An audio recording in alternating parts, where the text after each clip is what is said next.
So here today we are talking about cancer, okay, and I hope you all are very much well acquainted with this term called cancer, because cancer is considered to be the disease which is causing the most of the death in the recent time, okay.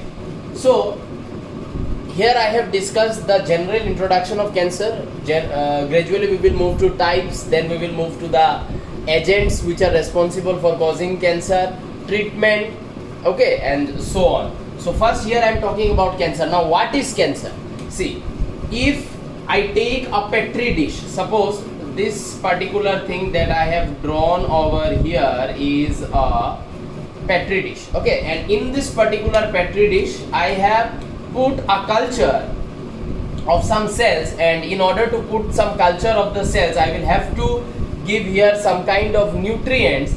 And what are the nutrients that we provide here? Agar-agar gel, agarose gel, okay, it has a high amount of nutrients, okay, so the cells can absorb this nutrient from this nutrient medium, okay, so this is a nutrient medium, okay. Now if I place some cells into this petri dish, providing them the optimum condition, optimum temperature, pH, whatever is suitable for this cell to grow in this particular petri dish, I am going to provide all those necessary things to this particular cell, and I am going to push this cell to grow, to show cell division. Now when this cell will start to grow, when this cell will start to do cell division, it will divide very rapidly. It will divide very rapidly. It will divide like this, and it will occupy, see, it has occupied almost all the spaces of the petri dish. The moment these cells are going to occupy all the spaces of petri dish, and whenever this cell will come in contact with one another, that is the point of time when these cells are going to realize that now we need to stop doing cell division. Okay, because whenever we come in contact with one another, this means that there is no more space present in this particular petri dish for us to proliferate or for us to do cell division. Now if we need to divide, if we need to grow, we will have to grow above one cell or below one cell. We cannot go laterally, we cannot occupy any more spaces of the petri dish. So this is the basic phenomenon of the cancer. Before I go into the cancer, you must understand what is contact inhibition. Contact inhibition is something that whenever the cells, they come in contact with one another, they understand that this is the time where we have occupied the entire surface area, and we must stop dividing because we have come in contact with one another. That means there is no space left. Okay, this phenomenon that I have talked just now before entering inside the definition of cancer is called as what? It is called as contact inhibition. Now cancerous cells are some cells which do not follow contact inhibition. They do not follow contact inhibition. Even if they come in contact with one another, they won't stop dividing. They will divide, they will grow in an uncontrolled manner, which will at first give rise to some tumors. And if you are not able to detect those tumors, or if you are not able to operate and take out those tumors, then these tumors are going to turn into cancer. Okay, now we will talk gradually about all these things. Now let's see what definition I have given regarding cancer, and this is the definition that you should write in your examination. The cells which show rapid growth, that means here we are talking about cancerous cells, are called neoplastic cells, or you can also call these cells to be the cancerous cells. And the growth shown, due to this uncontrolled rapid growth, they will grow over one another, so they will form a mound, they will form a projection. That type of growth which is shown is called as neoplasm, or you can also call it as tumor. Okay, normal cells show property called contact inhibition that we have discussed just now, in which the dividing cells, when in contact with other cells, inhibit their uncontrolled growth. Okay? Whenever they will come in contact, they will stop growing. But cancer cell do not have this property. Reason भी बताऊंगा क्यों नहीं है, दिमाग में आ रहा होगा कि क्यों नहीं है. Reason भी I will tell you. Hence there occurs abnormal and uncontrolled division of cells, which will give rise to tumours और नियोप्लाज्म. ठीक है, I will discuss that why this cells do not follow contact inhibition, reason क्या है उसके पीछे वो भी हम लोग डिस्कस करेंगे. बेसिकली कुछ एजेंट्स है, physical, chemical and biological agents, ठीक है, जो कैंसर कॉज करता है. तो हमारा बॉडी का जितना भी सेल्स है, हर सेल के अंदर, let this cell be any normal cell of our body, कोई भी नॉर्मल सेल कंसीडर कर लेते हैं. हर नॉर्मल सेल के अंदर, चाहे वो स्किन का हो, चाहे वो लाइनिंग द एलिमेंट्री कैनल हो, चाहे वो लाइनिंग द विंड पाइप हो, चाहे वो लाइनिंग द फेरिंग्स हो, ईयर हो, बोन मेरो हो, कुछ भी, any normal cells of our body, उसके अंदर एक जीन पाया जाता है जिस जीन को हम लोग बुलाते हैं प्रोटो ऑन्कोजीन. ओके, सो ये जो प्रोटो ऑन्कोजीन है, ये oncogene is a gene which is responsible for making the cell to not follow contact inhibition. अगर किसी भी सेल के अंदर ऑन्कोजीन एक्टिवेटेड है, that is the time or that is the reason why a cell does not follow contact inhibition. ठीक है, cell क्यों abnormally growth करेगा, अनकंट्रोल ग्रोथ कब करेगा, जब उस सेल के अंदर का ऑन्कोजीन इज एक्टिवेटेड. ठीक है, तो जनरली हमारे बॉडी का जितना भी सेल्स है, ठीक है, उनके अंदर एक जीन प्रेजेंट है जिसका नाम है प्रोटो ऑन्कोजीन, और ये एक कैंसर कॉजिंग जीन है जो हमारे सेल्स के अंदर कौन से स्टेट में पाया जाता है, इनएक्टिव स्टेट में पाया जाता है. ठीक है, अब जो मैं ये सब एजेंट्स बोल रहा हूं जो कैंसर को कॉज करता है, जैसे कि फिजिकल, केमिकल, बायोलॉजिकल, ये सब एजेंट ने अगर इस ऑन्कोजीन को कुछ भी तरीके से एक्टिवेट कर दिया, तब ये ऑन्कोजीन क्या हो जाएगा, ये ऑन्कोजीन कांटेक्ट इनहिबिशन फॉलो नहीं करेगा. ये एबनॉर्मली इसको न्यूट्रिएंट मिल रहा है, ये एबनॉर्मली ग्रो करते रहेगा, एक के ऊपर पाइल अप होके एक माउंट के जैसा फॉर्म कर देगा, जो ट्यूमर के जैसा लोगों को फील होता है. समझ में आया? दिस इज द बेसिक कि एक सेल क्यों कांटेक्ट इनहिबिशन फॉलो नहीं करता है, क्योंकि उस सेल के अंदर एक जीन है, जो जीन कुछ एजेंट्स, क्या एजेंट है वो हम लोग बाद में बात करेंगे, लेकिन देयर आर सम एजेंट जो इस जीन को एक्टिव कर देगा, और ड्यू टू दिस एक्टिवेशन ये जीन कांटेक्ट इनहिबिशन फॉलो नहीं करवाएगा सेल से, सेल रैपिडली ग्रो करेगा, will result in the formation of neoplasm और ट्यूमर्स. ठीक है, तो ये नोट बना लो. अभी आगे मूव करते हैं into types of tumours, then देखते हैं आगे और क्या क्या आता है. So here now we are talking about the types of tumors, and as you can see in the types of tumors I have written there are two types. Okay, and what are their name? Benign tumor, malignant tumor. ठीक है, so in benign tumor what it has been said that this is a tumor which will remain confined to one part of the body. Okay, and it will stay over there, it is not going to move from here to some other places. If it occurs here, it will stay over here. It is not, if it occurs over here, it is not going to be like that from here this tumor is moving to here or any other place. This is not going to happen. Okay, so it remains confined to their original location and do not spread to other parts of the body, hence causes a little damage. Okay, so benign tumor is generally you can see not so efficient tumor, yeah, not so effective tumor which will cause so much of damage to our body. But the main tumor which is the effective tumor, or you can say which causes a lot of damage to our body, if it can even kill us, is what? The malignant tumor. Okay, so it has, see here in the malignant tumor I have discussed two properties of malignant tumor. What are those two properties?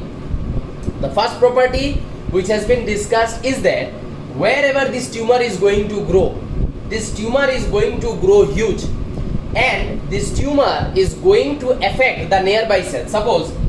Suppose this is a particular organ of our body. Let us consider this to be a particular organ of our body, and in this particular organ here a tumor has come. So what this tumor will do, so if this tumor is a malignant tumor, this tumor cells, the cells which is present in this tumor are going to absorb so much of nutrition from the tissue fluid. These tumor cells are going to absorb so much of nutrients from the blood that इसका जो nearby cells होगा, वो लोग starving करने लगेगा या properly functional नहीं कर पाएगा. ये जो मैं blue में draw कर रहा हूँ, these are the neighboring cells or nearby cells of this particular tumor. So these cells are going to starve. These cells are not going to function properly because जो न्यूट्रिशन ब्लड ने इन सबके लिए दिया था उससे ज्यादातर न्यूट्रिएंट्स इस tumour का सेल्स ने खा लिया, ठीक है. So on that aspect the neighbouring cells are not getting the proper nutrition, hence they do not do proper function. This is one property which I have written over here. Another property is that in case of malignant tumor, it shows a property which is very dangerous, and that property is called as what? That property is called as metastasis. Now, what is this metastasis? What will happen when this tumor grows too big? Some cells of this tumor comes out from this. Okay, this tumor is a mound, so some cells you can say from the side, lateral side, apical end, from some part of this tumor, some cells are going to come out, and these cells are going to flow along with the blood. And wherever these cells are going to get some space to hook itself up, or you can say it will get some space to settle down in other parts of our body, there this cell is going to settle down and it is going to cause tumor at that particular place. So this is very dangerous, okay, because malignant tumor can spread to other parts of the body. This is what we have discussed, okay. So it is a tumor when neoplastic cells divide or grow very rapidly, invading and damaging the surrounding normal tissues, starving the normal cells by competing for vital nutrient. Pehla property. Second property, some cells also get slogged from such tumors, comes out from such tumors, reach distant site, it will travel through blood, it will reach distant site through blood limb.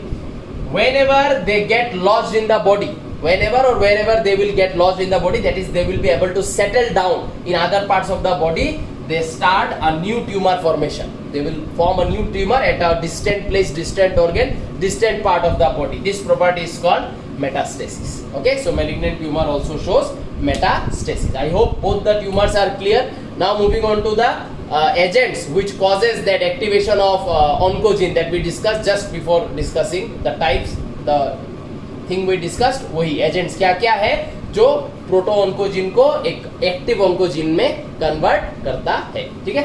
Make notes.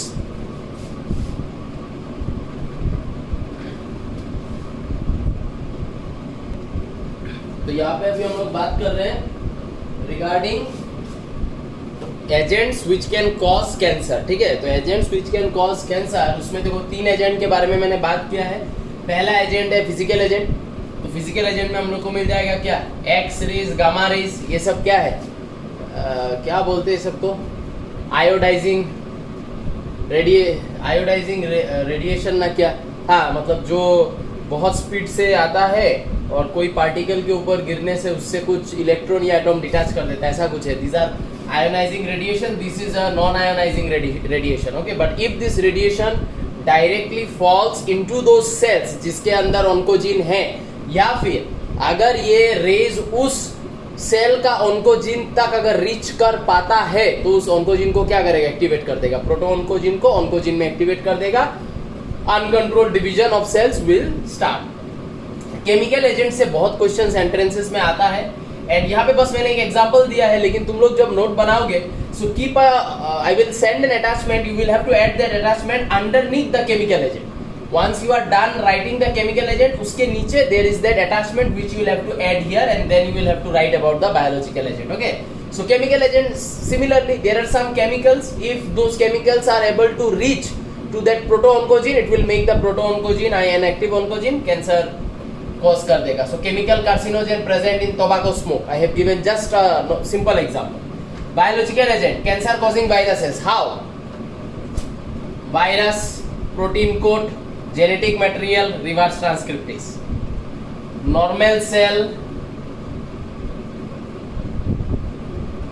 Cell DNA, ठीक है. Virus क्या करेगा? अपना genetic material इसके अंदर transfer करेगा. Genetic material जाके यहाँ बाइंड करेगा, बोले ऑन्कोजीन इधर है, ठीक है. जिस जगह पे जाके इस वायरस का जेनेटिक मटेरियल ने बाइंड किया, उसका बोले ठीक नेक्स्ट मतलब एकदम the genetic material of the virus, if it gets okay adjoint to the proto oncogene or very near to the proto oncogene, then there is a high chance that this virus का genetic material, it is going to activate this proto-oncogene, and it is going to make this oncogene an active oncogene, and it is going to cause cancer. So the biological agent में why it is only virus, because cell के interior level तक पहुंच के interior level के genetic mechanism के साथ खेलना या छेड़खानी करना, ये किसका एबिलिटी है? ये सिर्फ वायरस का एबिलिटी है, क्योंकि वायरस अपना जेनेटिक मटेरियल डालता है, वो जेनेटिक मटेरियल जाके बोले प्रोटोन को जिनके एकदम पास जाके बोले वो सेटल हो गया या वहां पे वो बाइंड कर गया, तो क्या होगा? वो प्रोटोजिन को एक्टिवेट करने का मैक्सिमम चांसेस है, ठीक है? So these are your agents. Just after writing chemical agent I will send attachment. You will have to write that attachment and then you will write about the biological agent. Okay. So now we will move towards the next property, that is types of cancer. Okay. Basis दोनों का अलग अलग है. पहला वाला का basis था confined रहेगा या बॉडी में मूव करेगा, उसके बेसिस के ऊपर हम लोग को बेनाइन एंड मेलिग्नेंट मिला. अभी हम लोग को मिलेगा टाइप्स ऑफ कैंसर डिपेंडिंग कि वो बॉडी के कौन से पार्ट में हो रहा है, ठीक है? उसके बेसिस पे एक और हम लोग को टाइप्स मिलेगा, ये लिख लो. सो यहाँ पे अभी हम लोग डिस्कस कर रहे हैं regarding types of cancer on the basis of location. कौन से जगह पे कैंसरस ग्रोथ होगा, लोकेशन के अकॉर्डिंगली अलग अलग नाम, ठीक है? यहाँ पे यू कैन सी पहला जो मैंने लिखा है वो लिखा है कार्सिनोमास, ठीक है? और यहाँ पे एक इंफॉर्मेशन दिया है that it accounts for 85% of all the tumours in जो भी जनरली लोगों को होता है या जो भी tumour related problem, cancer related problem report होता है, उसमें 85% चांस रहता है कि वो कार्सिनोमा कैंसर ही निकलेगा या कार्सिनोमा ट्यूमर ही निकलेगा, ठीक है? अच्छा, क्या है ये है malignant growth of the epithelial और एक्टोडर्मल टिश्यू, ठीक है? एक्टोडर्म ने जिन जिन टिश्यूज को हमारे बॉडी में बनाया है उन सब में अगर मतलब उन सब में नहीं, मतलब उनमें अगर कैंसर होता है, that means the tissues which are made by ectoderm, अगर उन टिश्यूज में कोई भी कैंसरस ग्रोथ होता है तो उस तरीके का cancerous growth is called as carcinomas, ठीक है? दैट कवर और लाइन द बॉडी ऑर्गन्स, ठीक है? एक्टोडर्म से वो टिश्यूज बना हुआ जो हमारा बॉडी का लाइनिंग करता है, चाहे वो आउटसाइड हो या चाहे वो इनसाइड हो. तो देखो एग्जांपल में क्या दिया है, skin cancer outside, breast cancer because breast is a modified sweat gland, ठीक है ना? तो sweat gland is a cutaneous gland, skin का ग्लैंड है. Lung cancer, the cells which are lining the lungs. Cancer of the stomach, cells which are lining the stomach. Pancreas etcetera, ठीक है? इन सब में अगर कैंसर हुआ तो वो कार्सिनोमा होगा. नेक्स्ट है सार्कोमा. सार्कोमा में ये मेसोडर्म ने जिन जिन चीजों को फॉर्म किया है हमारे बॉडी का, कनेक्टिव टिश्यू, मसल, है ना? तो ये सब में अगर हम लोग देखते हैं कि कैंसरस ग्रोथ हुआ है then that is called as sarcomas, ठीक है? तो malignant growth arising in the tissues derive from mesoderm. Example देखो, बोन ट्यूमर्स, बोन मेरो में जो ट्यूमर होगा तो bone marrow, bone is what? Connective tissue made up of mesoderm. Tumours of lymph nodes, lymphatic system made up of mesoderm. Next leukaemia, blood cancer. जब WBC का normal amount कितना है 6000 to 8000 पर mm³ of blood, अगर ये amount 1 lakh touch कर जाए which is an abnormal proliferation और growth of WBC in the blood, such condition is called as what? Leukaemia और blood cancer. Okay. Glioma, cancer of glial cells, neuroglial cells, nervous tissue पढ़ाया था. Melanoma, cancer of pigment cells of the skin. Melanocytes are considered to be the pigment cells of the skin which releases what? Melanin, which is responsible for giving the pigmentation in our skin, ठीक है? तो उसमें cancer अगर हो गया तो adenoma, cancer of glands, important, कोई भी gland, any gland of the body, उसमें कैंसर होगा उसको एडिनोमा बुलाएंगे. Lymphoma, cancer of lymphatic tissue. Specifically अगर लिम्फेटिक सिस्टम का vessel, node, duct, capillaries, lymphatic capillary, lymphatic vessel, lymphatic node, lymphatic duct, अगर इनमें से किसी में भी कैंसरस ग्रोथ होता है तो उसको हम लोग लिम्फोमा बुलाएंगे, ठीक है? So make notes, moving to the next part. So here now we are discussing regarding the detection and diagnosis, that अगर किसी को कैंसर हुआ तो how you are going to detect, ठीक है? How you are going to diagnose that which agent was responsible for causing this activation of oncogene and resulting in the rise of the neoplastic or tumor cells, what is responsible and what is not. This detection and diagnosis techniques we are discussing it over here. The first one is antibody against cancer specific antigen. Now first what the scientist is going to do, wherever the cancerous growth is happening, that scientist is going to take out a part of a tissue or some cells from that particular cancer, okay, from that particular tumor. Suppose this is the tumor that has grown, the scientist is going to cut this portion and it is going to take this part of the tissue out. Then the scientist or the lab technician or whoever, they are going to isolate the cells from this part which has been cut out, and they are going to study about the epitope which is present in the cell membrane of these cancerous cells. Listen to me carefully. Wherever the tumor growth is happening, the doctor is going to cut out a piece from that particular tumor. Okay, in that particular tumor there will be some cells present which are neoplastic cell. Those cells will be studied under microscope, and उन cells का जो इपिटोप होगा, यहाँ पे जो cancerous cell ऐसे ऐसे ऐसे ऐसे करके भरती है, ठीक है, इन कैंसरस सेल का भी तो एक सरफेस रिसेप्टर होगा, इपिटोप होगा, उस इपिटोप को रीड किया जाएगा, कैंसरस सेल का इपिटोप को रीड किया जाएगा, एंड उस इपिटोप का स्पेसिफिक एक एंटीबॉडी बाहर प्रोड्यूस किया जाएगा, ठीक है ना।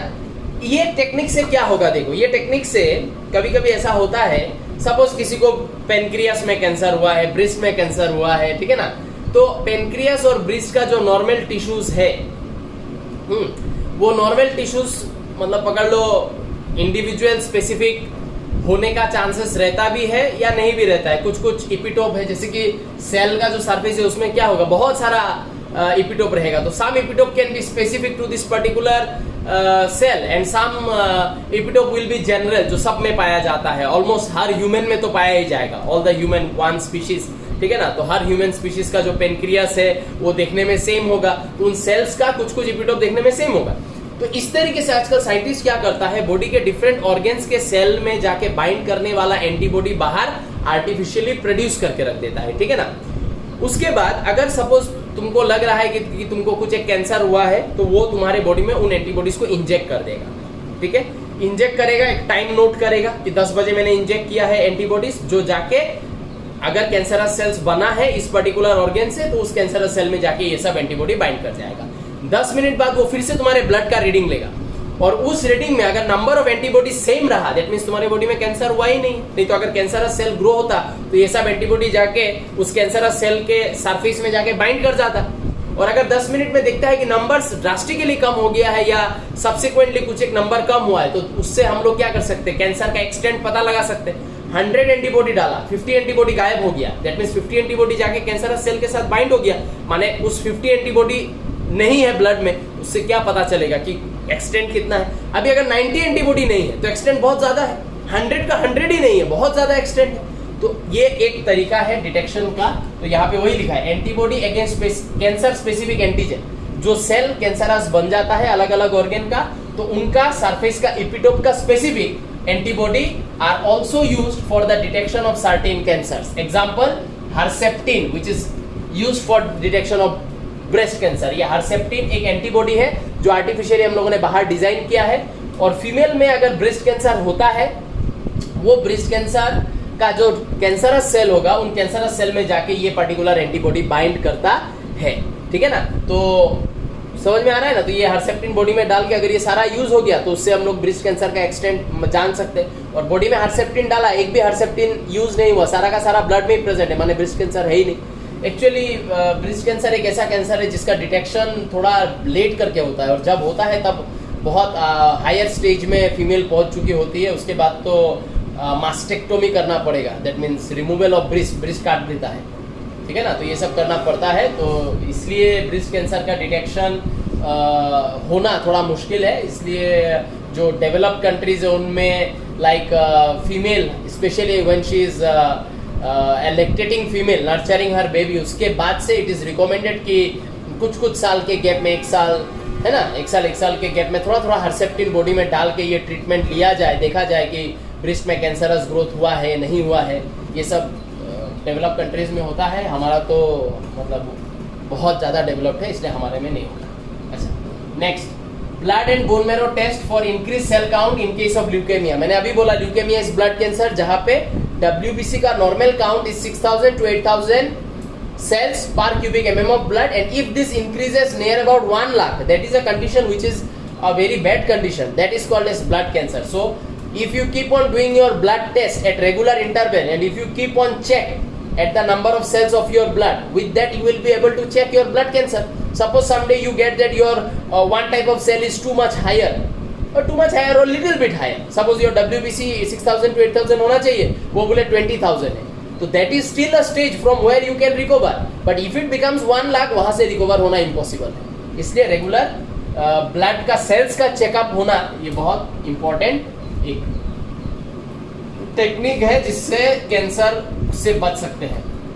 Then there are some techniques like radiography. With the help of some radiation, ठीक है, हम लोग कैंसर का डिटेक्शन कर सकते हैं. एंड टेक्निक्स लाइक रेडियोग्राफी, उसमें हम लोग को 3 टेक्निक मिलेगा. 2 मैंने यहाँ पे डिस्कस किया, एक ये नेक्स्ट डिस्कस करूंगा. सिटी स्कैन नाम बहुत फेमस है, सुना ही होगा. MRI नाम बहुत फेमस है, सुना ही होगा. सिटी स्कैन का full form computed tomography scan. इसमें क्या होता है? Use of x rays to generate a 3D image of an internal organ. अगर तुम्हारे किसी भी इंटरनल ऑर्गन में कुछ माउंड आया है, अगर स्किन में आया है तो ऐसे ही पता चल जाएगा ये ट्यूमर है, यहाँ से ऐसे माउंड हो जाएगा. लेकिन अगर बोले पेट के इंटरनल वे में हो रहा है, पेनक्रियास में हो रहा है, तो कैसे पता चलेगा? उसमें क्या करेंगे? सिटी स्कैन करेंगे. और वो सिटी स्कैन क्या करेगा? एक ऑर्गन का 3D इमेज हम लोगों को देगा, ठीक है ना. उस 3D इमेज में हम लोग देख सकते हैं अगर किसी ऑर्गन का किसी तरह माउंड बड़ा है कि नहीं, तो उससे पता लगा सकते हैं कि ट्यूमर कौन से स्टेज में है, नहीं है. Like that. सेम ये भी same magnetic resonance imaging uses strong magnetic fields and non ionizing radiation. ठीक है, वो आयोनाइजिंग नॉन आयोनाइजिंग मैं पहले ही बोला, ठीक है, तुम लोगों को तो पता ही होगा, फिजिक्स केमिस्ट्री में पढ़ ही रहे हो, ठीक है. Non ionizing radiation to accurately detect the pathological and physiological changes in a living tissue. ठीक है, एक टिश्यू, एक सेल, उसके अंदर का ऑन्कोजीन का activation, who activated that, physical, chemical और biological. After activation what are the activities going on inside the cell. MRI is going to give you all such details. Okay, that oncogene of this particular point in the genetic material has been activated. Okay, and after the activation this oncogene is behaving like this. This is the agent who activated it. ठीक है ना, ये सब MRI के through हम लोग जान सकते हैं. ठीक है, तो ये है और डीप एक कैंसरस ग्रोथ का और डीप लेवल पे जाके ये हम लोग को इन्फॉर्मेशन देता है MRI. ठीक है, अब टेक्निक लाइक रेडियोग्राफी में एक और है, वो भी लिखेंगे. एंड डिटेक्शन में भी एक और है, ठीक है, वो भी हम लोग डिस्कस करेंगे. इसका नोट बना लो. So these are the next 2 things that I am going to discuss now. So वो जो रेडियोग्राफी, यूजिंग रेडियोग्राफी में हम लोग को जो तीसरा है वो है इमेजिंग मास स्पेक्ट्रोमेट्री. क्या बोला गया है यहाँ पे? जो कैंसरस सेल है या जिस सेल में कैंसर का ग्रोथ शुरू हो गया, नियोप्लास्टिक सेल, उस सेल में ऑन्कोजीन एक्टिव होने के बाद उस ऑन्कोजीन ने क्या क्या प्रोटीन्स बनाया, ठीक है, जिसके वजह से अनकंट्रोल्ड ग्रोथ को प्रमोशन मिला, या क्या क्या नॉर्मल प्रोटीन्स डिसअपियर हो गया, नहीं बना. ठीक है, तो क्या क्या प्रोटीन्स बना एंड क्या क्या नॉर्मल प्रोटीन्स डिसअपियर हो गया, ठीक है, जिसके वजह से कंटेक्ट इनहिबिशन नहीं हो पा रहा है एंड अनकंट्रोल्ड ग्रोथ हो रहा है.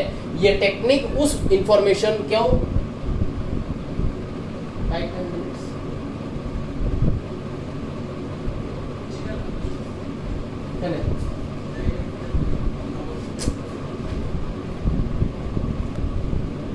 तो ये मैं यही बोल रहा था कि एक कैंसरस सेल में कुछ प्रोटीन्स ऑन्कोजीन एक्टिव होने के बाद कुछ प्रोटीन्स बनना शुरू हो जाएगा, कुछ डिसअपियर होना शुरू हो जाएगा. ठीक है, ये टेक्निक हम लोग को उनके बारे में बताता है कि क्या अपियर होना शुरू होता है और क्या डिसअपियर होना शुरू होता है. तो उससे हम लोग बहुत सारा ऐसा नया टेक्निक्स डेवलप कर सकते हैं जिससे हम लोग वो कैंसरस प्रोटीन्स का फॉर्मेशन को कुछ हद तक रोक सके, जिससे कॉन्टैक्ट इनहिबिशन फॉलो हो.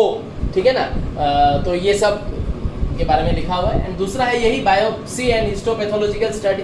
सपोज किसी को शक है कि कोई एक पोर्शन में कैंसरस ग्रोथ हुआ है, तो if he or that person goes to a technician, वो क्या करेगा? एक सस्पेक्टेड टिश्यू का रीजन को काट के लेगा और लेके उस रीजन को वो स्टडी करेगा. ठीक है, अगर उसमें उसको ऑन्कोजीन एक्टिवेटेड मिला तो कौन से सेल में एक्टिवेटेड मिला, ठीक है, DNA का कौन से पॉइंट में उसको एक्टिवेटेड मिला, उसको कैसे रोका जाए, ठीक है, या फिर कौन से एजेंट ने एक्टिवेट किया, या सपोज एक्टिवेट हुआ नहीं but it is likely to get activated, and ऐसा कौन सा एजेंट है जो उसको एक्टिवेट कर सकता है, तब वो सजेशन दे देगा, अरे आप सिगरेट पीना छोड़ो, आप बीड़ी पीना छोड़ो, इसका जो स्मोक है वो अगर इसको आके टच कर गया तो ये एक्टिवेट हो जाएगा. तो ऐसे करके वो प्रिकॉशनरी मेजर्स भी बता सकता है, ठीक है। So that is this, okay. So यहाँ पे हम लोगों ने डायग्नोसिस एंड वो बात कर लिया है। Now we will talk about treatment, कि किसी को कैंसर हो गया तो उसको ठीक कैसे किया जाए, ठीक है। Make notes.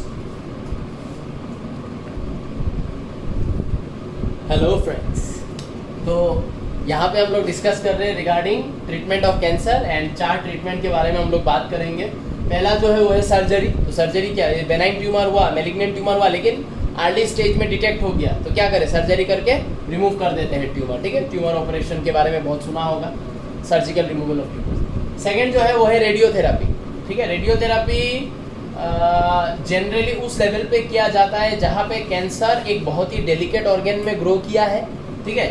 और जिस जगह पे ये कैंसर ग्रो किया है उस जगह पे अगर हम लोग सर्जरी करेंगे तो उस ऑर्गन का कंप्लीटली डैमेज होने का चांसेस रहता है। जैसे कि for example some delicate organs like thyroid gland, pancreas, ठीक है। ये सब को अगर हम लोग थोड़ा भी काटेंगे तो वो क्या है, उसके आसपास का सिक्रेटरी नेचर बोले चला जाएगा, वो organ as a whole function करना छोड़ देगा, तो खत्म लाइफ, ठीक है। तो रेडियोथेरापी ऐसा कंडीशन में किया जाता है। तो some radiation like gamma rays induces, देखो टेक्निक क्या है, induces fast mutation in the cancerous cell. एक रे है जिस रे को अगर हम लोग रेडियो एक्टिव रेज, ठीक है, अगर उसको हम लोग कैंसरस सेल पे डालेंगे तो उस कैंसरस सेल पे वो रे जाके क्या करेगा, म्यूटेशन उस सेल का बहुत फास्ट कर देगा। और जब म्यूटेशन बहुत ज्यादा फास्ट होगा तो सेल एज ए होल अपना अंदर का जो एक्टिविटी है वो करना बंद कर देगा। अपने अंदर जो वो प्रोटीन प्रोड्यूस करता है, मतलब वो cell will cease to act, वो सेल मोटा मोटी नॉन फंक्शनल हो जाएगा, ठीक है, मर जाएगा, you can say non functional हो गए, धीरे धीरे द सेल विल डाई, ठीक है। क्योंकि उसमें हम लोगों ने फास्ट म्यूटेशन इंड्यूस किया है तो वो म्यूटेशन को वो झेल नहीं पाएगा, जिसके वजह से the cell will die which leads to the destruction of the tumour, ठीक है। या फिर वो जो प्रोटोऑन्कोजिन जो इस सेल्स के अंदर एक्टिवेट हुआ है वो प्रोटोऑन्कोजिन डिस्ट्रॉय हो जाएगा due to this fast mutation, ठीक है। यहाँ पे देखो थायराइड कैंसर, इसके लिए हम लोग क्या यूज कर रहे हैं, एक रेडियो एक्टिव आयोडीन का रेडियो एक्टिव रे, ठीक है, I131, इसको हम लोग यूज कर रहे हैं फॉर ट्रीटिंग थायराइड कैंसर, ठीक है। So this is radiotherapy. Chemotherapy, chemotherapy में डायरेक्टली जो कैंसरस सेल है उसका डिस्ट्रक्शन, यहाँ पे कैंसरस सेल में फास्ट म्यूटेशन इंड्यूस करके ऑन्कोजिन को डीएक्टिवेट करना, जो एक्टिवेट हो गया था उसको डीएक्टिवेट करना, ठीक है। जिसमें अगर वो रेडिएशन का इफेक्ट अगर सेल झेल पाया तो वो सेल सरवाइव कर जाएगा, उसके अंदर का ऑन्कोजिन डीएक्टिवेट हो जाएगा लेकिन सेल सरवाइव कर जाएगा। और अगर रेडिएशन बहुत ज्यादा देना पड़ा, डेप्थ तक देना पड़ा, तब क्या हो जाएगा, सेल भी पहले नॉन फंक्शनल होगा फिर धीरे धीरे मर जाएगा अंडर दिस। इसमें तो डायरेक्ट मर जाएगा, सेल कैंसरस सेल डिटेक्ट हुआ उसको मार देगा। एग्जाम्पल यहाँ पे मैंने डायरेक्ट एग्जाम्पल से दिया है, क्योंकि केमोथेरापी में क्या लिखना है, यही there are some chemicals which are if injected in the body, these chemicals will attack the cancerous cell and kill them. It has some side effects like anemia, weight loss, hair fall, ठीक है। Example, 2 anti-cancer drugs obtained from wheat.